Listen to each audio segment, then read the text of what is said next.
성경 말씀을 봉독합니다. 창세기 1장 15절에서 25절까지 봉독합니다.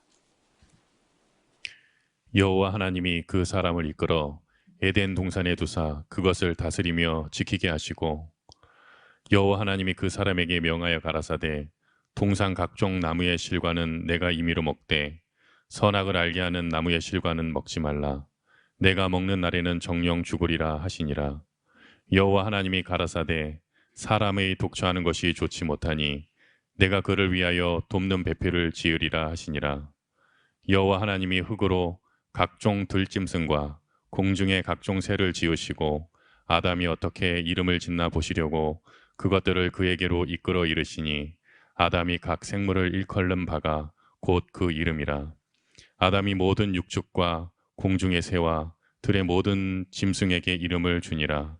아담이 돕는 배필이 없으므로 여호와 하나님이 아담을 깊이 잠들게 하시니 잠들매 그가 그 갈빗대 하나를 취하고 살로 대신 채우시고 여호와 하나님이 아담에게서 취하신 그 갈빗대로 여자를 만드시고 그를 아담에게로 이끌어 오시니 아담이 가로되 이는 내 뼈 중에 뼈요 살 중에 살이라.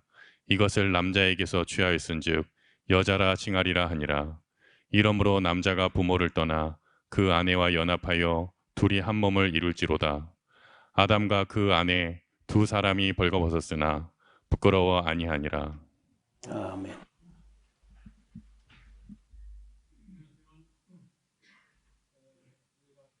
1장에 있는 창조 기사와 2장 창조 약간 다르다 하는 말씀을 드려왔는데, 그 조금 앞에 소급해서 볼 내용은 2장 4절 지난번 본문에 보면은 여호와 하나님이 천지를 창조하신 때에 천지에 창조된 대략이 이러하니라. 그러니까 세밀히 쓴 게 아니고 대략을 썼다는 거예요. 이 대략이라는 말을 톨레다 혹은 톨레돗 이렇게 하는데 약전, 약술된 전기 그런 뜻입니다. 전기는 전기인데 간략하게 기술한 전기라 하는 그런 의미에서 대략을 기록했다. 약전을 야곱의 약전이 이러하니라 뭐 이런 식으로 나오는 용어입니다. 여호와 하나님이 땅에 비를 내리지 아니하셨고 또 경작할 사람도 없었기 때문에 들에는 초목이 아직 없었고 밭에는 채소가 나지 않았다고 이야기하고 있어요. 안개만 땅에서 올라와 지면을 적셨더라 하는데 그 앞에 우리 1장 창조 보면요, 식물계 다 창조했잖아요, 셋째 날에. 그리고 이제 넷째 날에 해와 달과 별을 창조하시고 다섯째 날에는 공중에 새가 날아라 바다에 물에는 뭐 물고기 다니가 하시고 여섯째 날에 동물들을 만들고 나서 사람을 만든 걸로 기록이 되거든요. 1장 창조는. 그런데 여기 지금 2장 창조에는 식물이 나지 않았다고 얘기를 하고 있어요. 다만 안개만 땅에서 올라와서 온 지면을 적셨더라 이렇게 하는데 여호와 하나님이 흙으로 사람을 지으시고 그러니까 맨 먼저 사람부터 지은 걸로 이야기 나와요. 생기를 그 코에 불어넣으시니 사람이 생명이 된지라고 하는데 이것도 그 번역이 그 빤듯한 번역이 아니야. 생명이라고 할 수 있는 근거는 아무것도 없고 네페시 하야라고 하는 이 히브리어는 살아있는 존재, 살아있는 그 무엇이 되었다. 그러니까 흙으로 육체 부분을 만들어 두었을 때는 그냥 흙이야. 그런데 거기다가 하나님께서 생기, 이 생명의 기운을, 호흡을, 하나님의 숨을 하고 불어넣었더니 생령이 됐다고 하니까 이걸 영이라고 하는 바람에 원어 성경도 안 보고 한자로 된 거 보고 처음에 영이었는데 선악과를 따먹고 막 혼이 돼버렸다 이렇게 하는데 여기 원어를 보면요, 생령이 아니고 살아있는 존재, 혼이야, 혼, 네펫이. 이 예, 루아흐라는 말이 영이고 네펫이는 혼이야, 혼. 그래서 살아있는 혼, 살아있는 그냥 존재, 하야. 네펫 하야라는 말은 비동사입니다. 네펫이란 말은 혼이고 이성이고 목숨이고 이런 뜻이에요. 그래서 생명이 됐다고 하는 말은 오역이고 살아있는 존재가 됐다. 여호와 하나님이 동방에 에덴 동산을 창조하셨죠. 그리고 그 지으신 사람을 거기 두시고 여호와 하나님이 땅에서 이제 비로소 이제 과일나무 나오는 거, 보기에 아름답고 먹기 좋은 나무가 나게 하시니 동산 가운데 생명나무도 있더라. 자, 이렇게 이제 동산에 나무를 지으신 것도 일장 창조에서 같으면은 셋째 날에 창조하신 것이 되는데 여기는 지금 사람 창조한 후에 이 과일나무를 만든 걸로 나온다는 거예요. 그래서 1장 창조 기사하고 2장 창조 기사는 많이 다르고 또 이 한 사람이 쓴 글이 아니고 1장 창조 기사는 그 한 기사 덩어리가 어딘가에게 하나의 문건으로 따로 있었고 2장 창조에 있는 2장 4절 이하에는 여기 보면은 계속 하나님을 말할 때 그냥 하나님이라 하지 않고 꼭 여호와 하나님이로 이야기를 해요.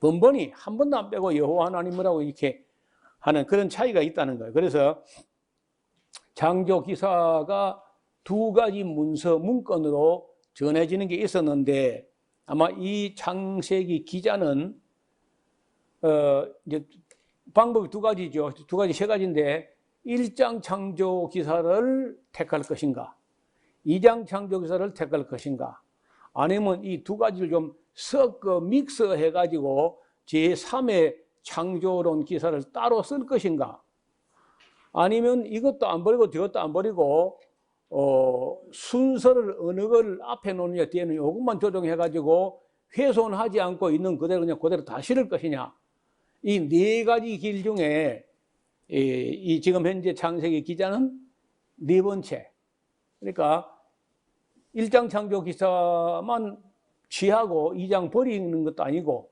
2장을 취하고 1장 버리는 것도 아니고 또 섞어서 제3의 창조 기사 문건을 만드는 것도 아니고 네 번째 길, 이 둘 다를 그대로 갖다 실는데 순서만 자기가 선택해가지고 하나도 안 버리고 또 믹스하지도 않고 이렇게 편집을 해서 그 완성을 했다 이렇게 이제 보는 거예요. 보수 교단 같은 데서는 뭐 아예 이런 말 하지 않습니다. 무조건 모세가 영감 받아 가지고 성령이 한 자 한 자 불러준 대로 축자 영감설로 막 이렇게 받아 썼다 이렇게 그럼 참 편하긴 편해요. 그냥 딴 소리 하지 마 이렇게 편하긴 편한데 학자들이 이미 이 1장 기사, 2장 기사 다르고 차이가 나고 이런 거 이미 다 책에 나오고 있는데 무조건 윽박질러 가지고 그냥 무조건 모세가 썼어 이렇게 들리라 이란 말이에요. 오늘 우리 이 주제가 창세기 누가 썼냐는 거예요. 누가 이제 이 지금 모습으로 썼느냐 하는 걸 공부를 하는 겁니다. 자, 거기에 여호와 하나님이 9절에 땅에서 보기 아름답고 먹기 좋은 나무. 여러분 그 과일들을 치고 그 보기 아름답지 않은 과일은 거의 없는 것 같아요. 되게 과일들이 아름답습니다. 모양도 아름답고 색깔도 아름답고 나 모양 아름답지 않은 거 하나 봤어. 하나. 두리안. 오, 그럼 철퇴 같아. 철퇴. 그거 한 방 맞으면 가는 거예요. 그렇죠? 그거는 뭐 아름답다는 생각이 안 들어요. 냄새도 나는 두리안이 아니고 꾸리안이다. 냄새가 꾸리안.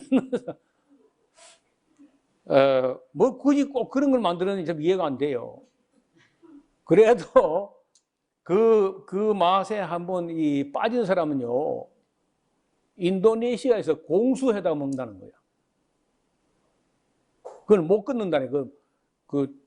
죄송합니다. 뭐 우리 고 전두환 전 대통령이 그걸 그렇게 좋아했답니다. 그 두리안을.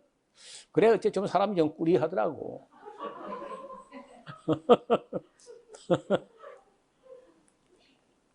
그거는 전혀 아름답지가 않아요. 뭐 사실인지 모르겠는데 그 과일은 물론 지금은 뭐 사람이 장비를 가지고 뭐 타고 올라가서 잘라내 가지고 따고 하는데 옛날에는 이제 자연적으로 떨어질 때까지 그걸 놔둔다는 거예요. 그러면은 그게 만약에 나무 밑에 가서 떨어지기를 바라보고 있다 애들 다치고 곤란하잖아요. 그래서 하나님께서 그걸 떨어질 때 꼭 밤에만 떨어진대. 밤에만. 참. 왜 또 그렇게 만들었는지. 다른 모든 과일은 다 멋지게 생겼는데 그 두리안은 아닌 것 같아.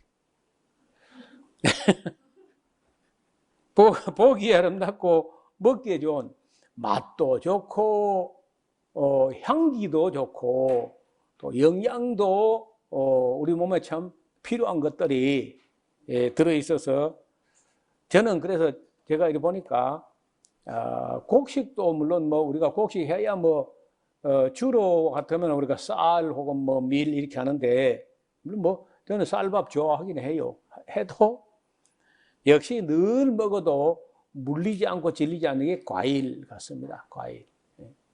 과일이 뭐 제철에 나는 그 과일들은 얼마나 그 아름답고 맛있는지 나는 지금도요. 뭐 겨울도 겨울 나름대로 좋은 점이 있는데 빨리 봄이 와서 그 과일 나무에 꽃이 피는 걸 좀 봤으면 좋겠다. 열매가 맺힌 걸 봤으면 좋겠다. 또 그 과일을 또 따는 거 우리는 이제 보리수부터 제일 먼저 따는데 과일을 먹어야 살맛이 나는 것 같아요. 그래서 맨 먼저 이제 제일 쉽게 먹을 수 있는 게 과일이었다고. 채소도 물론 채소지만은 채소라는 것은 뭐 글쎄 여간 맛있는 채소라도 채소 그 한 가지만 가지고 먹기는 참 어려울 것 같아요. 뭐 이런 뭐 한 가지가 먹을 수 있는 배추속 같은 거는 뭐 그런 데는 먹을 수 있는 것 같아요. 그 외에 어떤 드레싱도 없고 뭐 쌈장도 없고 아무것도 없이 뭐 무슨 채소 그래 맛있게 먹겠어요. 그래서 저는 볼 때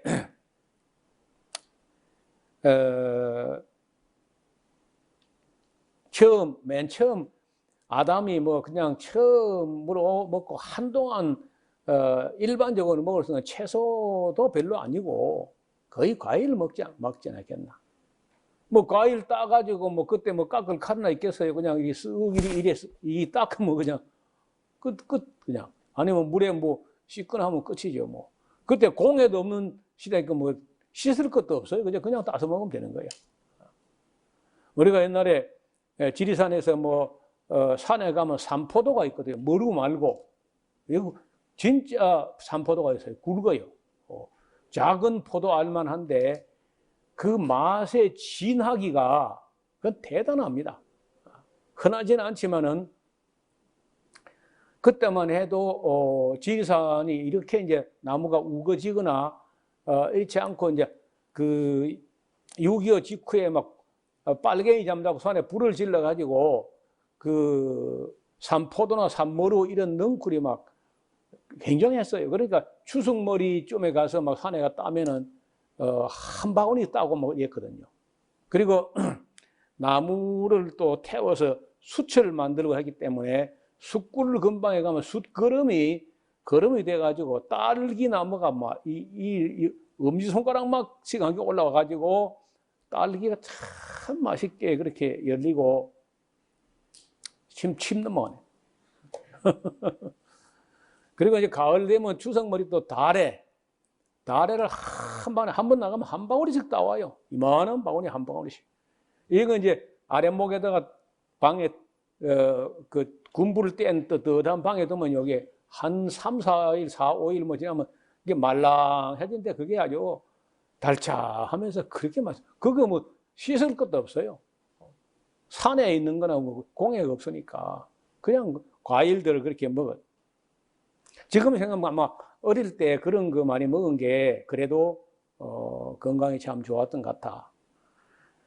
그 다음에 이제 채소를 먹는데 이거 3장 18절인가 한번 봐요. 3장 18절에 땅이 네게 가시덤불과 은커기를 낼 것이라 너의 먹을 것은 밭의 채소인즉 과일이 없어져 버리고 그냥 채소 하나 너의 먹을 것은 밭의 채소라고 이렇게 하는 거예요. 아담에게 에덴 동산에서 내 쫓긴 바 되었을 때 먹을 수 있는 거는 과일들은 다 에덴 동산 안에 있었던 모양인데 그것을 내 쫓겼을 때는 네가 먹을 건 밭의 채소야 이렇게 한 거예요.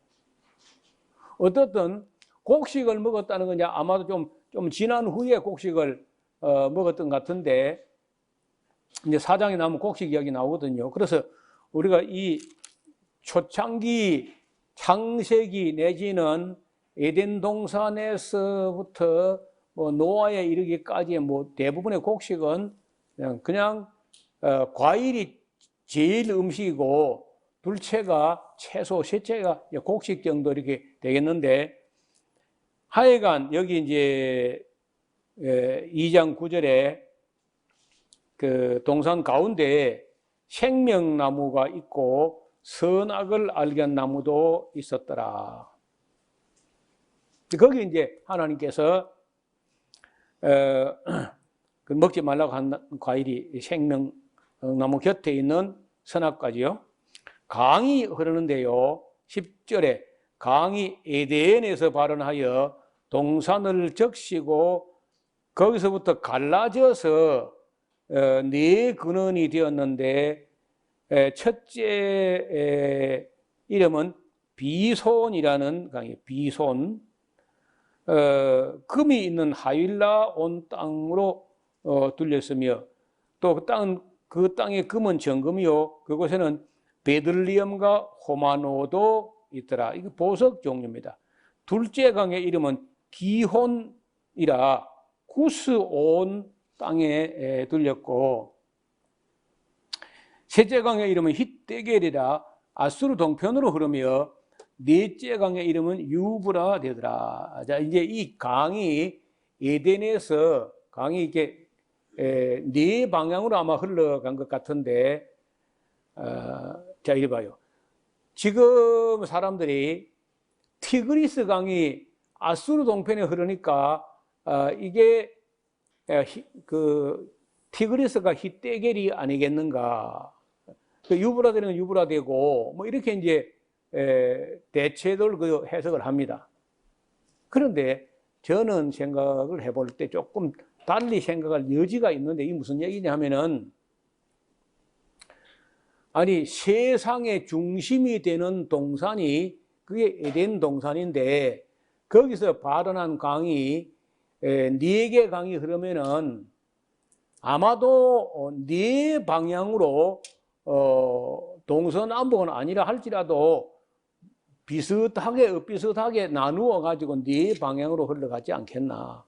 그런데 왜 오늘날 강이 지금 티그리스 강하고 유브라데 강은 그냥 나란히 흐르고 있거든요. 그냥 거의 병행로처럼 흐르고 있어요. 그런데 이제 그 아수르 동편으로 흐른다는 이 말 때문에 티그리스 강이 힛데겔일 것이다 이렇게 이제 말하는 거죠. 근데 이제 기혼이라는 강은 기혼 강은 없지만은 기혼 샘이 있어요. 그 기혼 샘이 어디냐면요. 감람산 기슭에 있습니다. 감람산하고 예루살렘하고 그 사이에 그 계곡이 조그만 뭐 약간 골짜기 졌는데 그 골짜기를 기드론 골짜기라 그래요. 기드론 골짜기 위에 막바지에 올라가면은 거기에 샘이 있는데 그 샘이 기혼이라는 샘이야. 그 샘에서 물이 상당히 많이 나와요. 어느 정도 굵기로 나오냐면은 물길 굵기가 이 스피커통 이거 절반만 해요. 물길이. 그 정도 물이 많이 나와요.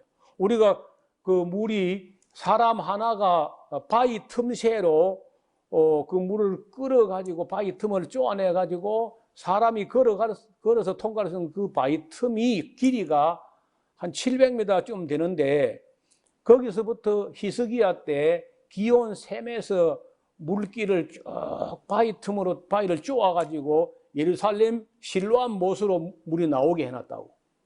근데 그때 이제 우리가 그 걸어가면서 발목에 잠기는 그 물의 양을 보면은 종아리 절반만큼 올라오거든요. 사람 하나가 지나가는 폭만큼 되는데 종아리 절반만큼 오니까 이 스피가동 절반만 한 물길이 말이에요. 그렇게 물이 많이 나와요.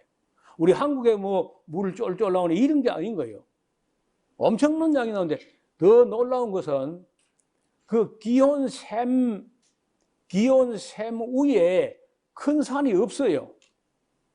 우리 뒤에 있는 우리 그 석대마을 뒷산 이런 산도 하나 없어요. 기온샘이라는 게 거의 산 꼭대기 가까이에 있는데 산 꼭대기 바로 밑에 있는데도 어떻게 그렇게 큰 물이 나오냐고. 그 지금도 제가 예루살렘을 새로 한 가보면은 어떻게 거기서 그렇게 많은 물이 나오는지. 그래서 이제 어떤 유대인들 중에 어떤 학자들은 에덴 동산이 어디냐? 예루살렘 거기가 에덴 동산이라는 거야. 예루살렘 거기가 에덴 동산이었다. 이렇게 주장을 해, 유대인들 중에. 그게 맞다는 거야. 유대인들 중에 그렇게 주장하는 사람인데 그 증거가 뭐냐면 여기 기온샘이 있잖아. 여기 물 근원이 있잖아 하면서 이렇게 우기는 거야. 그리고 유대인들은요, 예루살렘 거기가 옛날 에덴 동산이고, 우리가 기도를 한다 손 쳐도 유대인들이 만약에 세계 도처에서 어느 곳에 살든지 기도를 할 때는 예루살렘 어느 쪽에 있는 거예요? 이쪽에 있죠? 이쪽, 예루살렘 있는 쪽을 보고 기도해요. 다니엘 하는 거 봤잖아요, 다니엘. 다니엘 봤어요? 다니엘이 하루 3번씩 기도하는데 예루살렘을 향하여 열린 창문을 열어놓고 기도하는데 유대인들 이야기가 웃기는 게 기도를 어디서 하든지 간에 그 기도는 반드시 그 기도를 하면 기도가 예루살렘으로 날아가 가지고 예루살렘에서 천사가 그걸 가지고 올라간다는 거예요. 믿거나 말거나. 유대인들이 그런 무리한 주장을 많이 해요. 그래, 우리 같으면 우리는 여기서 예루살렘 안 가고 우리 기도는 여기서 다이렉트로 바로 올라간다. 뭐 예루살렘을 가져가 그래. 그래서 예루살렘이 에덴 동산이었을 거다. 이제 그러하는 것은 유대인들의 해석이기는 한데 하여간 거기에 기혼샘이 있다는 거예요. 기혼. 지금 왜 이게 이제 우리가 어려워졌냐 하면은 노아 때에 그런 홍수가 나가지고 그 지역 일대가 뭐 한마디로 뒤죽박죽이 돼버린 거야. 아니 엉망진창에다가 뒤죽박죽이 돼버리기 때문에 에덴 동산도 온데간데가 없고 강들도 전부 다 뭐 엉망이 돼 덮여버리고 나니까 그리고 나서 이제 어디가 어딘지 모를 때 세월이 한참 흐른 후에 사람들이 어디에 가니까 강이 있는 거야. 강이. 그러니까 거기다 그 아무강이나 홍수 후에는요 토사가 그 어마어마한 토사 다 덮었다가 새로 막 물길이 이리저리 새로 나기 때문에 그때 새로 난 물길이 어느 곳으로 흐르든지 간에 그 물길이 흐르는 걸 보면은 대충 봐가지고 막 이게 유브라데 강이다. 이런 식으로 이름을 붙이는 거예요. 여러분 미국 땅에 가면은 영국에서 온 사람들이요 영국 땅에 있는 지명을 미국 땅에다 갖다 그대로 붙여놔. 아는 앞에다 뉴로 갖다 붙이든지. 그 미국에 요크가 있는데 영국에 요크가 있는데 미국에는 뉴자로 뉴요크라고 뉴요크 이렇게 이런 식으로 막 강 이름 갖다 붙이고 지명이 여러분 미국도 런던이 있습니다. 미국도 런던이 있다는 거예요. 그래 이름 지을 줄 모르니까 뭐 저 영국에 있던 거 자기들 알고 있던 거 그걸 끌어다가 갖다 붙이는 그런 것처럼 홍수 이후에는 지형이 너무 많이 바뀌었기 때문에 옛날 그 강은 찾을 수 없지만 어떤 강이 나오니까 뭐 이걸 유브라데로 하자, 이걸 그 히데겔로 하자 이제 이렇게 한 것 같습니다. 자, 그 다음에 이제 셋째 강의 이름은 히데겔이라 아스루 동편에 흐르며 넷째 강은 유브라데라. 제가 그 유브라데 강은 가봤어요. 그 뭐 몇 번 이 다리를 다리 위로 이리 건너고 저리 건너고 몇 번 이제 그 물을 보게 했는데 강이 굉장히 큽니다. 물도 많고 위에서 댐을 막았어도 그래도 지금 강이 엄청나요. 여러분 지금 여기 오는 이 경호강도요 저렇게 초라하지 않았습니다. 지금 막 골짝골짝에 물을 다 댐을 막아버려 가지고 물이 안 흘러서 이렇지 지금 현재 물량의 10배 정도가 그냥 1년 내내 흐르고 있었어요. 이렇게 정말 강이 아름다운. 근데 지금 뭐 다 막아버리니까 물이 뭐 흐를 것도 없고 뭐 내용도 없고 뭐 그 넓은 데는 고여 있어가지고 밑에 막 물때가 많이 끼어가지고 물 밑에 들어가 보면요 그 목욕하기 싫을 정도로 밑에 부유물이 너무 많아. 이 원래 이런 강이 아니야. 그 돌이 그 몽돌 같은 돌이 막 강변에 잘리하고 여기저기 굽이 치는데 백사장이 막 끝없이 늘어지고 뭐 이 강루들의 백사장에 이거 모래찜질하러 이 산청 일대 전부 다 오고 그랬거든요. 근데 이게 지금 다 없어진 거예요. 그래서 뭐 농업용수 때문에 댐을 막기는 했지만은 강이 흐르지 않는 걸 볼 때 조금은 아름답지 않다. 너무 많이 막아버리면 그렇다는. 자, 그 큰 강물이 흐르는 데 따라서 그 강물을 따라서 문명이 발전하죠. 항아강이나 인더스 겐지스 강이나 유브라데 강이나 나일 강이나 나일 강도 봤고 유브라데 강도 봤고 항아 강도 봤는데 한 가지 못 봤어요. 그 인더스 겐지스 강을 못 봤습니다. 아직. 거길 가보고 싶었는데 코로나 때문에 못 가고 말았습니다. 자, 이제 오늘 15절 여호와 하나님이 그 사람을 이끌어 에덴 동산에 두어 그것을 다스리며 지키게 하시고 여호와 하나님이 꼭 여호와 하나님이 그러죠. 7번째 지금 나옵니다. 그 사람에게 명하여 가라사대 동산 각종 나무의 실과는 네가 임의로 먹되 선악을 알게 한 나무 실과는 먹지 말라. 네가 먹는 날에는 정령 죽으리라 하시니라. 자, 이때 아담이 죽으리라 하는 말이 무슨 말인지 알았을까요? 몰랐을 것 같아요. 그렇죠? 죽는 걸 뭐 본 적이 있어야 말이지. 근데 언제 알게 되느냐? 그 큰아들 나중에 세월이 한참 흐른 후에 큰아들 가인이 그 동생 아벨을 때려 죽여가지고 아벨이 안 살아나고 썩어서 냄새가 나고 뭐 이렇게 되는 걸 보고 아마 아담이 그 큰 충격을 받았을 것 같아. 이게 죽는 거라구나. 야, 이 죽음이야, 이게 죽는 거야. 얼마나 놀라겠어요. 내가 보기로는 가인도, 그 때려 죽인 가인도 죽음이 무엇인지도 모르는데 죽음을 보게 된 거예요. 죄가 무엇인지 개념도 없이 자기 감정이 하라는 대로 해버렸는데 때린 거죠. 미워해가지고. 그래서 사도 요한의 신학에서는요, 사람을 미워하는 건 살인하는 것이다. 여러분, 미워하는 건 사람 미수예요, 살인 미수. 미워하는 감정을 그대로 실천해본 사람 죽이는 거죠.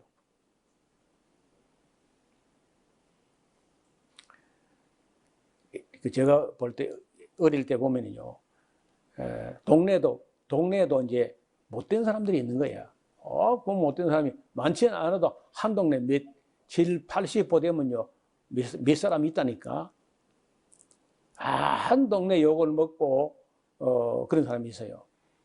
그게 화가 나니까 밉다 못하니까 저런 놈은 막 소리 안 나는 총이 있으면 땅 쏴 죽인다는 거야. 할머니 소리 안 나는 총은 소리가 안 납니다. 소리 안 나는 총이 어떻게 땅 합니까? 그 밉다는 거죠. 그 미워. 그 살인, 내가 요즘 말로 하면, 요즘 신학적 용어하면 당연히 살인 미수요. 미워했잖아요. 미워하는 그들이 실천하면 사람 죽이는 거야. 그래서 가인이 자기 동생이 더 의로우니까 미워했다는 거예요. 저는 뭐 남들보다 별로 의롭지도 못한데 그러면서 학교 다닐 때 어릴 때 보면은 동네 친구들이나 아니면 반의 친구들이나 이런 거 보면 내가 볼 때 너무 못했어 전부 다. 아니 똑똑한 놈일수록 더 못돼 되게. 너무 못된 걸 보니까 그 사람을 따라 할 수가 없어요. 나는 그렇게 힘이 세지도 못하고 그렇게 못되게 할 만큼 모질지도 못하고 해가지고 이제 그래서 나는 내 딴에는 생각할 때 나는 착하고 저놈들은 못됐다 이렇게 생각했어요.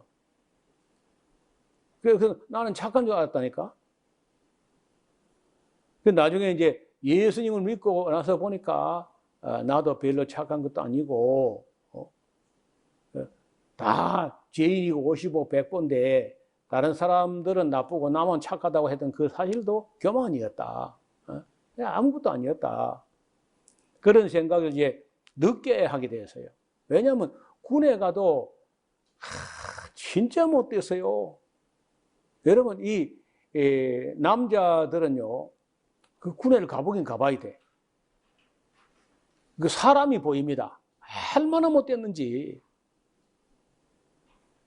근데 그때도 이제 나하고 동기 3사람이 있었는데 하나는 강원도 감자바우고 주문진 사람이야. 또 하나는 경상도 보리문댕이고 또 하나는 그 거창에 있는 사람인데 그 셋이 동갑내기가 이제 동기인데 우리 바로 위에 뭐 내가 들어보니까 다른 군대 생활한 사람 나보다 뭐 그 고참들이 더 악독했다고 보니까 우리 고참은 양반인 거예요. 그래도 내가 볼 때 못됐어. 우리는 이제 그 셋이서 그랬습니다. 우리는 우리 밑에 쫄병들에게 절여하지 말자. 정말 우리 때 이 구타하는 거, 아래 사람들 구타하는 걸 갖다가 우리 때 이제 끝을 내자 해가지고 저는 3년 동안 거의 만 3년 동안 군대 생활에 나하고 그 두 사람하고 셋은 내 생각에는요 군대 쫄병들을 괴롭히거나 때리거나 그래 안 했습니다. 오늘 많이 맞았거든요. 그래서 군에서 보면은 인간들이 참 못된 게 너무 많이 보여요. 참 못됐어요, 진짜 군인들 보면.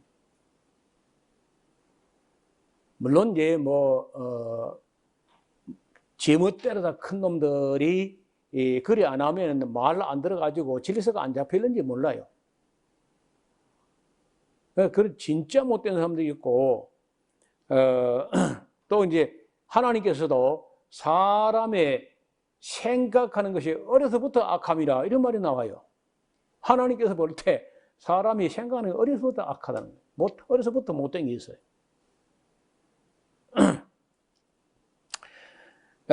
뭐 이건 이제 선악을 알가는 실과를 먹지 말라고 이제 했는데 먹는 날에 정령 죽으리라 했을 때 아담이 과연 죽음이란 걸 알았겠느냐? 나는 몰랐다고 봐요. 그리고 자기 아들 아벨이 죽는 걸 보고 이제 처음으로 알았을 겁니다. 18절에 여호와 하나님이 가라사대 사람의 독처하는 것이 좋지 못하니 여러분 앞에 분에 보시기에 좋았더라 좋았더라 다 했잖아요. 다 좋았다 좋았다. 딱 여기 와서 안 좋은 게 하나 있어. 안 좋은 게. 그게 뭐냐? 남자가 돼가지고 독처하는 거, 혼자 사는 거는 좋지 못하다. 여러분, 제가 아이들 엄마를 하늘나라 보내고 만 3년을 혼자 이렇게 살아봤어요. 혼자. 뭐 죽는 건 아닌데, 참 좋지 못한 거예요. 지금 돌아보면은 뭐 다 기억하기는 어렵지만은, 여러분 이 아름다운 것을 함께 공감할 수 있는 사람이 곁에 누가 있어야 돼요. 맛있는 것도 서로 맛있다고 하면서 먹을 수 있는 사람이 있어야 되는데, 천하에 혼자가 딱 되니까요. 꽃이 피어도 아름답긴 아름다운데 같이 기뻐할 사람이 없다는 거예요. 과일이 열렸는데 맛있는데 함께 맛있게 함께 먹을 사람이 없다는 거예요. 그리고 노래를 할 수가 없어요. 노래를 하면 전부 내 노래처럼 돼가지고 그냥 눈물이 나서 뭐 끝까지 부른 노래가 아무것도 없는 거예요. 3년 내내 그렇다고 보니까. 찬송가야 어쩔 수 없이 예배를 나니까 부르지만은 그래서 뭐 길지도 않고 만 3년 정도를 혼자 그렇게 지내봤는데 정말 남자는 그 독처하는 게 좋지 못하다. 여성들은 아마 남자하고 좀 다르죠. 뭐 나는 밥도 할 줄 모르죠. 반찬 만들 줄도 모르지. 빨리 할 줄도 모르지. 다릴 줄도 모르지. 그러니까 뭐 이거 혼자는 이거 참 곤란한.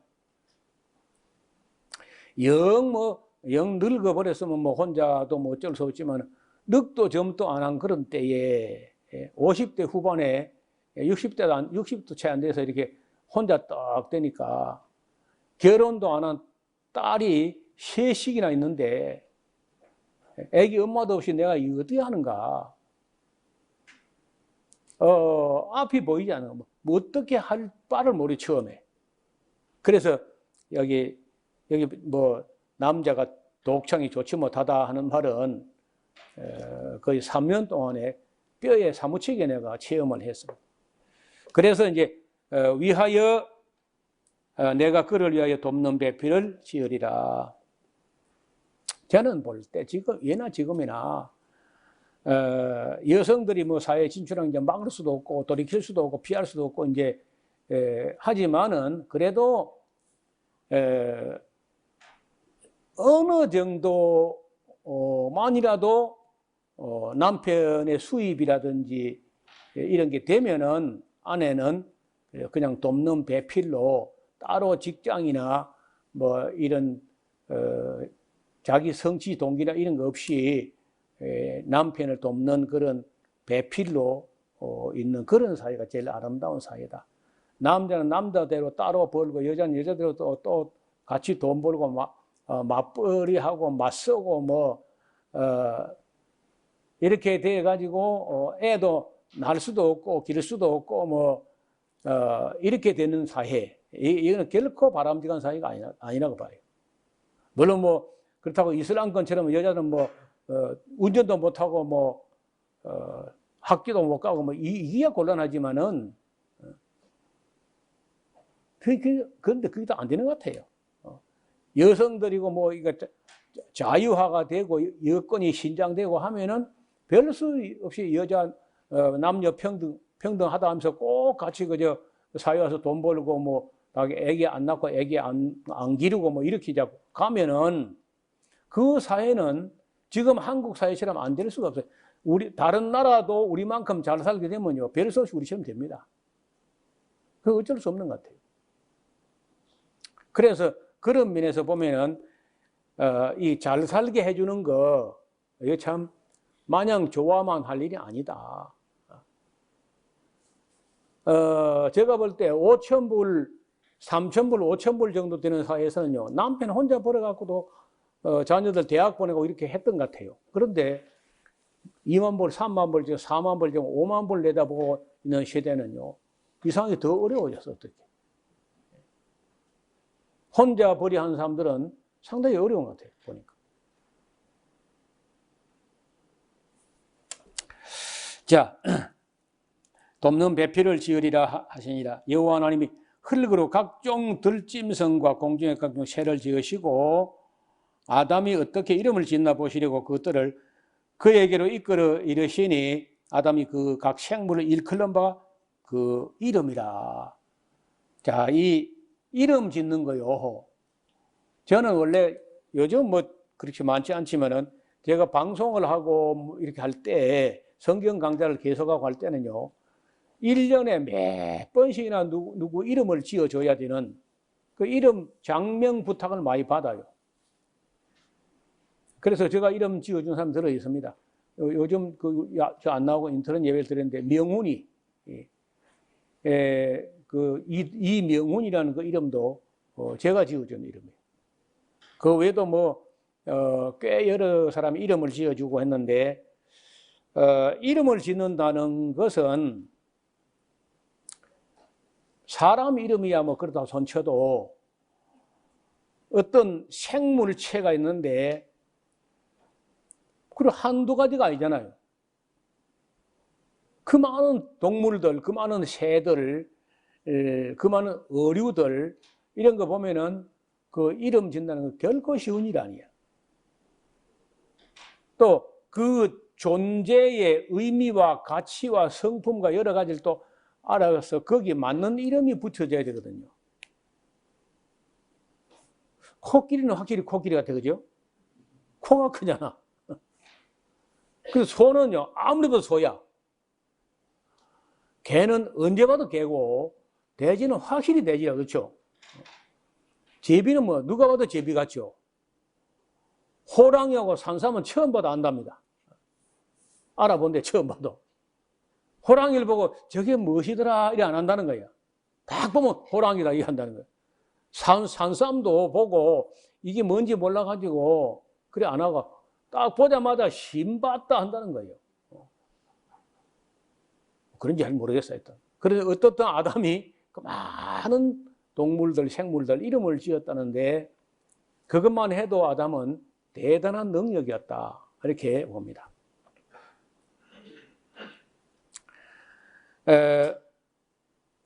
아담이 돕는 배필이 없으므로 여호와 하나님이 아담을 깊이 잠들게 하시니 잠들매 그가 그 갈빗대 하나를 취하고 살로 대신 채우시고 여호와 하나님이 아담에게 취하신 그 갈빗대로 여자를 만드시고 그래 아담에게 이끌어 오시니 아담이 가로되 이는 내 뼈 중에 뼈요 살 중에 살이라. 그 줄을 끊어요. 인류 최초의 노래라 그래요. 인류 역사상 최초의 짧은 시 한 편이다. 이는데 뼈 중에 뼈요 내 살 중에 살이라. 이것을 남자에게서 취하여 선적 여자라 하리라. 그러니까 여자라는 이름도 아담이 지은 거야. 이 she라는 말이 남자라는 말인데 이 샤라는 말이 여자라는 말. 그래서 이 she에게서 취하였으니까 이 샤야 이사라고 하리라 이렇게 합니다.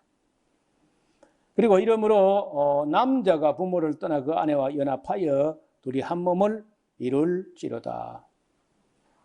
아담과 그 아내 두 사람이 벌거벗었으나 부끄러워 아니하리라. 이게 벌거벗었다는데요. 벌거벗기는 뭘 벗어 입어본 적이 없는데.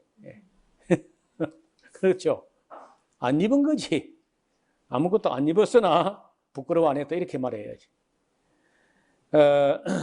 자, 이렇게 해서 우리가 이제 창세기를 잠깐 이렇게 봤는데, 이 이야기는 여기서 이 단락으로 끝나는 게 아니고 3장으로 이어지게 된다는 거야. 3장으로 이어지는 것은 곧 타락으로 이어지는 건데, 그래서 2장 창조의 이야기가 약간 더 길고 2장 창조에서는 순서보다는 인간 창조의 역점, 포커스를 두고 있다. 이렇게 볼 수 있겠습니다. 자, 앞으로 보세요. 창세기란 이 책 안에 누가 이 내용을 기록했는지에 대해서 아무런 정보가 없어요. 창세기 1장 1절부터 50장까지 다 봐도 누가 썼다 하는 말이 없습니다. 책을 공부할 때 누가 기록했는지가 아는 건 매우 중요한데요. 아쉽게도 창세기란 책은 누가 기록했는지 내적인 증거가 없어요. 모세가 썼다 이런 말이 없다는 거예요. 그럼에도 불구하고 보수 교단 사람들은 대부분이 모세가 썼다고 앞에 있는 창출, 레민신 이 5건을 모세오경이고 입번호처럼 그렇게 말해요. 근데 적어도 창세기만큼은 모세가 썼다는 그 어떤 증거도 없고 반면에 모세가 쓸 수 없었다는 증거는 덜어 있습니다. 모세가 쓸 수 없는 어떤 증거는 몇 군데가 나와요. 그래서 이제 유대인들은 지금 현재 유대교 랍비들은 어떻게 생각하느냐면은 예루살렘이 BC 586년에 멸망을 했는데 그 예루살렘 멸망된 지 130년 되는 해가 BC 456년이야. 에스라가 바벨론에 돌아온 게 BC 457년이고 바로 그 이듬해 456년 되는 해에 에스라가 자기를 돕는 조수 5명과 함께 지금의 구약 성경을 지금 모습으로 그때 다 만들었다. 에스라 때. 그러니까 모세 때하고 같으면은 1000년의 간격이 있어요. 1000년. 모세 때보다 1000년이나 지나서 에스라가 바벨론에 돌아온 게 BC 457년인데 그 이듬해 456년 에스라가 자기 조수 비서 5명과 함께 창세기부터 구약성경 전체를 지금 모습으로 손질을 해가지고 완성을 시켰다고 믿는 게 유대교 랍비들의 견해예요.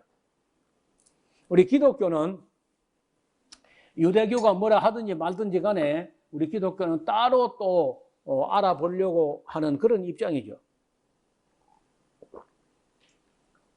따로 알아본다 해서 뭐 딱히 답이 있느냐 하면 내가 보기엔 뭐 별로 없어요.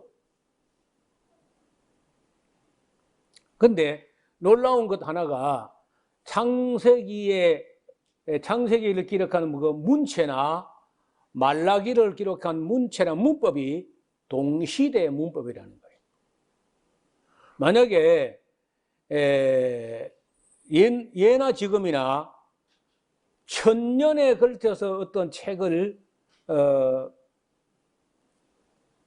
써 나갔다고 하면은 1000년 시작할 때 1000년 전에 맨 처음 기록할 때 1000년 전에 기록한 문체 문법하고 1000년 후에 오늘 와서 쓰는 문체 문법하고는 차이가 많이 나죠.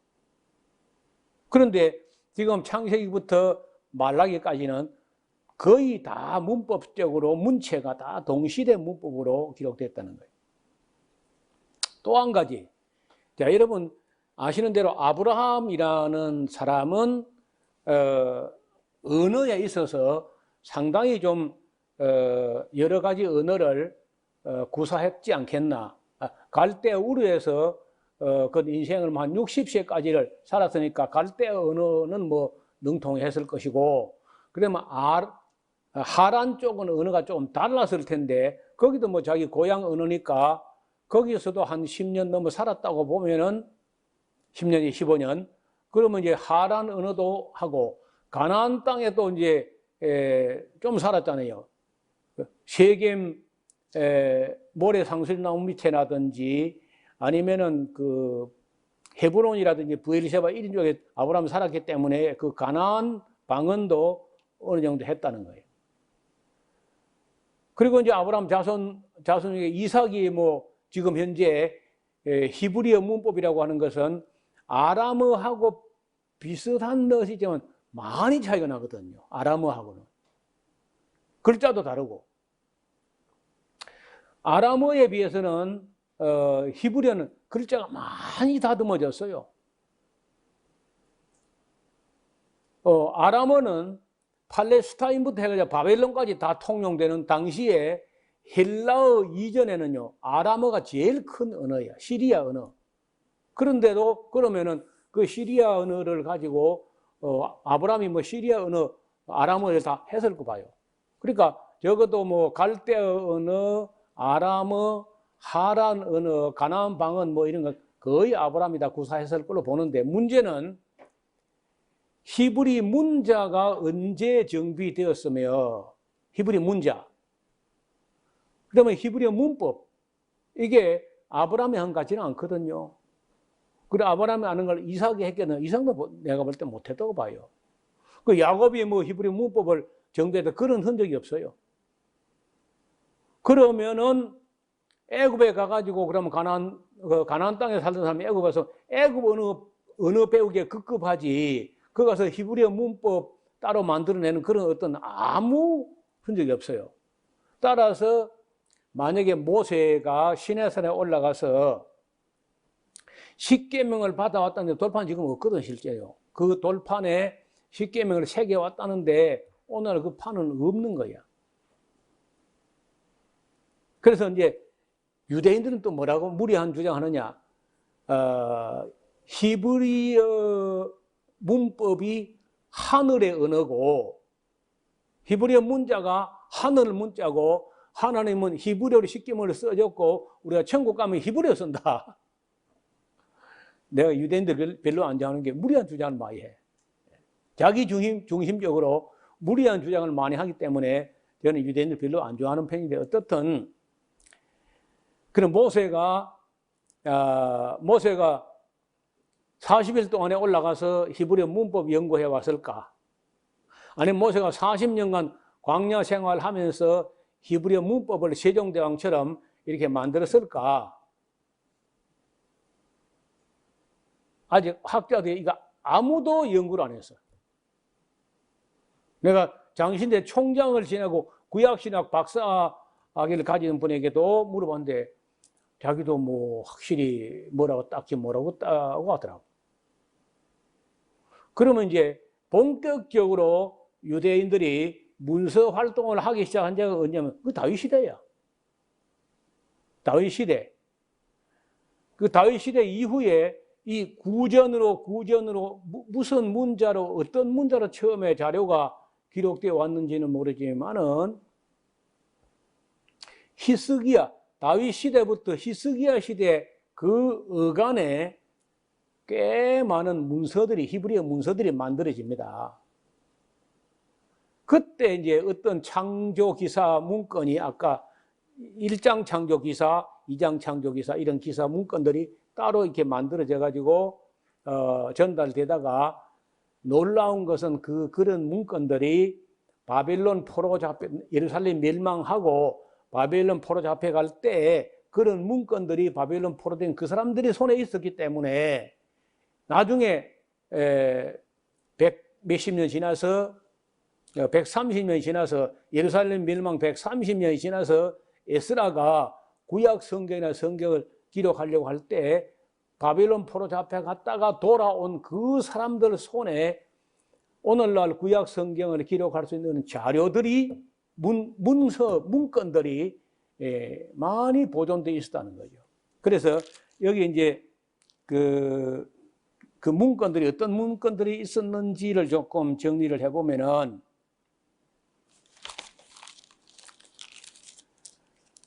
여기 이제 이 구약 성경을 쓸 때 이 구약 성경 쓰기 전에 여러 문서들을 말하는데 역대하서에 이런 말이 나와요. 이또의 족보체계라는 말이 나옵니다. 성경 안에 이또의 족보체계에서 인용한다는 거예요. 그 다음에 이사야의 묵시책에서 역대하서 32장 32절에 나오고요. 여호와의 전쟁기에 일렀으되 하고 민수기 21장 14절에 여호와의 전쟁기라는 모세는 시내산에서 소명받을 때 그때 여호와의 이름을 처음 듣게 돼요. 그런데 민수기 기록자가 기록하면서 여호와의 전쟁기에 일렀으되라는 말이 나온다니까.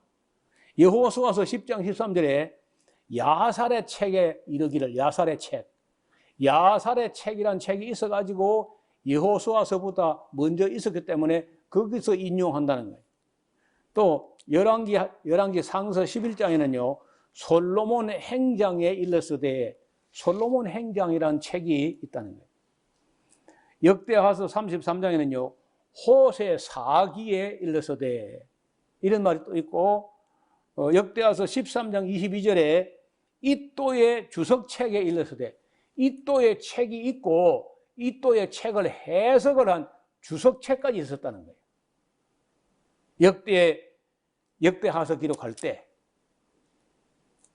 그 다음에 역대하서에 보면, 역대하서 9장에 보면요 선견자 나단의 글에서 선지자 아히야의 예언에서, 또 이또의 묵시책에서 선견자 사무엘의 글에서 선견자 호재 가세 글에서, 예후의 글에서, 뭐 이런 식으로 구약 성경을 쓰기 전에 여러 이런저런 문서들이 있어가지고 그런 문서를 인용하면서 출전, 이 기사의 근원을 밝히는 그런 이야기가 나온다는 겁니다. 그래서 이제 지금 와서 보면은 옛날에 보수 교단에서 말하기를 뭐 성경은 뭐 성령이 한 자 한 자 불러줬다, 소위 말해서 축자 영감설, 이런 말은 지금 와서 보면 무리한 주장인 거예요. 성경의 근위를 높이겠다는 선한 목적을 가지고 그런 말 했지만 사실이 아닌 걸 주장하면 그건 거짓말이 되니까 그건 좋은 말이 아니야. 그래서 우리가 중요한 건 사실 파악, 실제로 팩트를 찾아보는 거예요. 그래서 이제 그때 이 성경 본문 안에서 성령이 한 자 한 자 영감으로 불러주셨는지, 아니면 먼저 있었던 문건들을 가지고 참고해가지고 썼는지를 놓고 이렇게 판단해 보자면은 여러 문서 문건들을 참고해가지고 썼다는 거예요.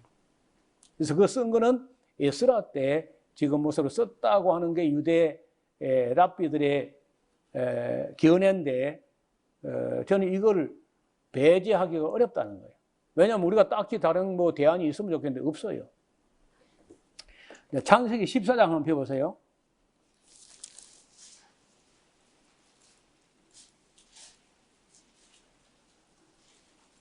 창세기 14장 14절. 거기에 보면 이런 말이 있습니다. 아브라함이 그 조카의 사로잡혔음을 듣고 집에서 길리고 연습한 자 318인을 거느리고 어디까지? 단까지 쫓아갔다. 앞에 그림을 봐요. 지금 무슨 얘기냐 하면은 아브라함이 여기 이만큼 여기 부엘세바쯤에 살고 있을 때 그때 동방에서 그 페르시아 쪽에서 시날 그러니까 바벨론 왕 아므라벨하고 엘라살 왕 아리옥과 엘람 왕 그돌라오멜과 고임 왕 디달, 이렇게 이제 네 나라 연합군이 몰려와 가지고 소돔 왕과 고모라 왕과 아드마 왕과 스보임 왕과 벨라 곧 소알 왕, 이 4개국이 와가지고 5개국 사람들을 싸워가지고 이겨가지고는 다 잡아가 버린 거야. 잡아갔는데 이 그림을 보세요. 그때 아브라함이 여기 부엘세바쯤에 아마 살았던 것 같은데 그 자기 조카 롯이 여기 살다가 이 그돌라오메라든지 고이망 디달 이 사람들이 잡혀갔는데 여기 아브라함이 여기서 군대를 자기 집에 기르고 연습한 사람 318명을 거느리고 어디까지 따라가냐? 이걸 따라갔어요. 여기가 바로 헤르몬산이고 여기가 바로 단 지파가 있는 땅인데 단까지 쫓아갔다고 하는데, 문제는 만약에 이 글을 모세가 썼다면은 모세는 어디서 죽었냐? 모세는 가나안 땅에 못 들어가고 BC 1406년에 비스가산에 죽었어요. 비스가산에서 모세가 죽고 나서 이스라엘 백성이 요단 건너가서 땅을 6년 동안 이걸 모세 죽은 후에 6년 동안에 걸쳐서 이 땅을 다 쳐서 빼앗아 가지고 땅을 분배할 때 단 지파 땅을 여기다 나눠줬어요. 소라와 에스다올 이쪽에, 베냐민 땅 옆에 여기 나눠줬는데 이쪽에 그 원주민들이 너무 강해.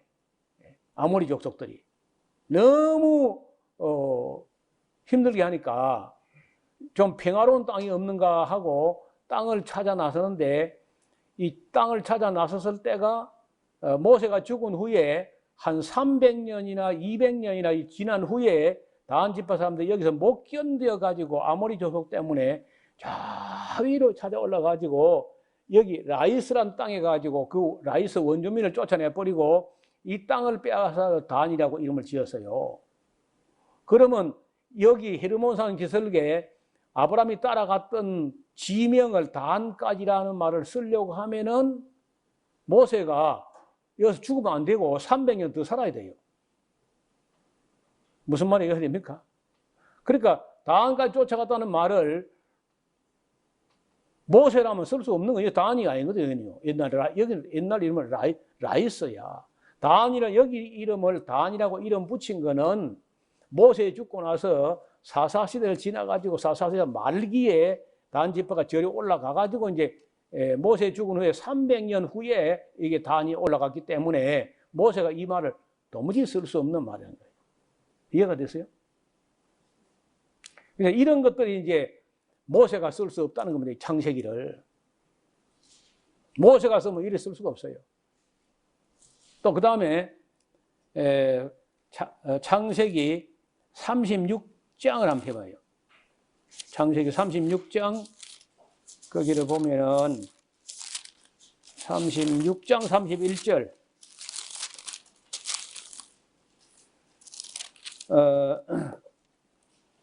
거기는 더 놀라운 얘기 있었는데 36장 31절 이스라엘 자손을 다스리는 왕이 있기 전에 에돔 땅을 다스리는 왕이 이러하니라. 자, 모세가 여기 이거 봐요. 여기 지금 모세가 비스가산에서 1406년에 죽었다고 하면은 이스라엘 땅을 다스리는 왕이 있기 전에 에돔 땅을 다스리는 왕이 이러하다. 이스라엘 다스리는 왕이 있으려면요 400년이나 지나야 돼. 왜냐하면 여호수아부터 시작해가지고 사사시대를 다 지나가는데 사사시대가 360년 넘고 이렇게 하다 보면은 이스라엘의 처음 왕이 사울왕이잖아요. 사울왕. 그러니까 그 사울왕인데 그런 말을 이스라엘 다스리는 왕이 있기 전에 이런 말을 쓰려면요 모세는 쓸 수 없는 거예요. 이게. 그래서 사울왕 이후에 누군가가 써야 이런 말을 쓸 수 있는 거죠. 무슨 말이 이해되었습니까?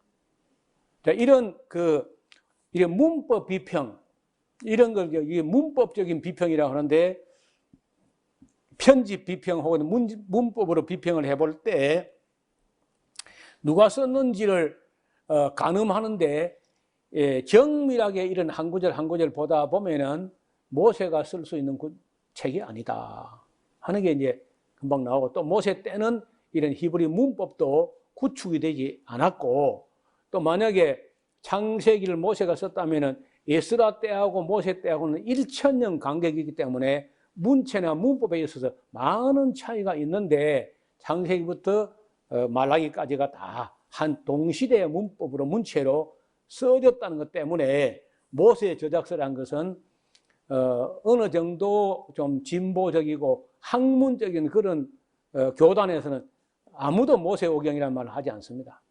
그냥 오경, 토라, 율법서 이렇게 말하지. 아직도 아마 제가 볼 때 고신척이나 합동척 같은 데는 여전히 모세오경 할 것이고, 또 하나님께서 모세에게 한자 축자 영감을 불러줬다니 이렇게 이제 무리한 주장을 하고 있을 겁니다. 뭐 침례교도 조금 그런 편이고. 그런데 이렇게 우리처럼 본문 비평, 이런 걸 본문 비평, 편집 비평, 역사 비평, 문화 비평 하는데 이걸 창세기를 모세가 썼다고 하려면요. 아나크로니즘이라고 아나크로니지칼, 아나크로니칼, 그 시대 착오적, 시대가 안 맞아요. 말이. 그런 증거가 너무 많기 때문에 조금 진보적인 신학을 한 사람들은 그 모세오경을 하지 않는다는 거예요.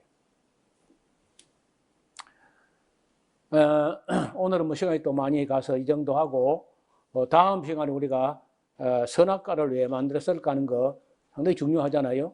그리고 창세기에 이렇게 이야기할 게 많아요. 간단하지가 않습니다. 뭐 늘 창세기 설교를 해오지만 할 때마다 어렵고 버겁고 힘든 얘기예요. 또 듣는 사람들도 늘 들어오던 대로 그냥 모세오경 하면 쉬운데 그게 또 아니라네 하면 또 이제 혼란에 빠져가지고 한참 애먹는데 중요한 것은요. 우리가 모세가 썼기 때문에 이 말씀들이 권위가 있는 게 아니고 그 안에 진리가 있기 때문에 권위가 있는 겁니다. 모세가 썼기 때문에 있는 게 아니야. 예를 들어서 모세가 안 쓴 건 어떡할 건데? 여호수아서 누가 썼는지 몰라요. 사사기 누가 썼는지 모릅니다. 사무엘상에서 사무엘 쓴 거 아니야. 사무엘이 나오는 책이지. 열왕기상에서 누가 썼는지 몰라요. 역대상에서 누가 썼는지 모릅니다. 욥기 누가 썼는지 몰라요. 아는 거는 에스라서 알고 느헤미야서 알아요. 그리고 에스더서 누가 썼는지 모릅니다.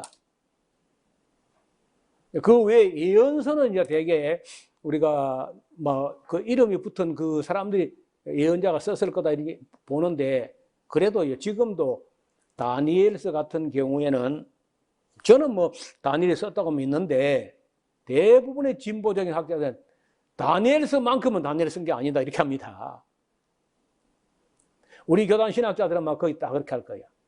저는 다니엘이 썼다고 우기는 편이고 대부분 다니엘이 안 쓰고 다니엘 죽은 후에 300년이나 지나서 누군가가 다니엘의 이름을 빌려가지고 썼다. 이렇게들 주장하는 학자가 대부분이에요. 저는 그 말 믿지는 않지만은 그런 학자들이 많아요. 그래서 오늘 우리가 오랜만에 뭐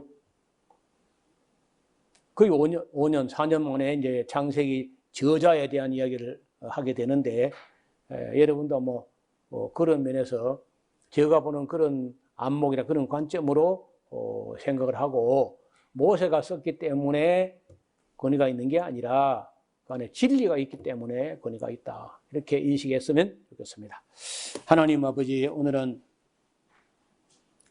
정확히 누가 썼는지 또 어떤 문서가 어떻게 전달되는지 우리가 다 알지 못하지만은 창세기 안에는 이렇게 놀라운 진리가 담겨 있어서 우리가 감사하고 감격하면서 공부하고 있습니다.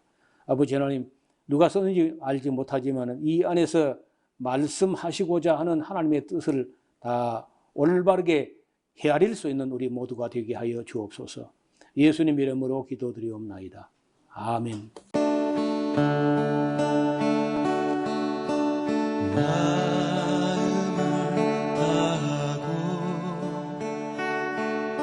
성품을 다하고 힘을 다하여서 여호와를 사랑하라. 내게 준 계명을 마음에 새기고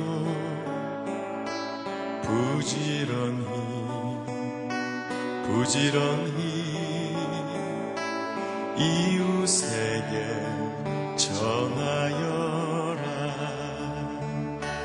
그러면 내가 짓지 않은 그 집을 주리라. 내가 심지 않은 과실을 먹게 하리라.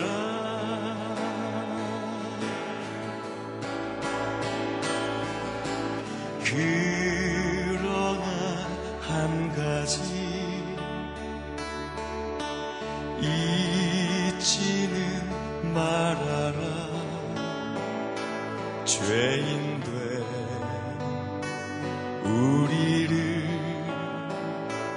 구원하신 여호와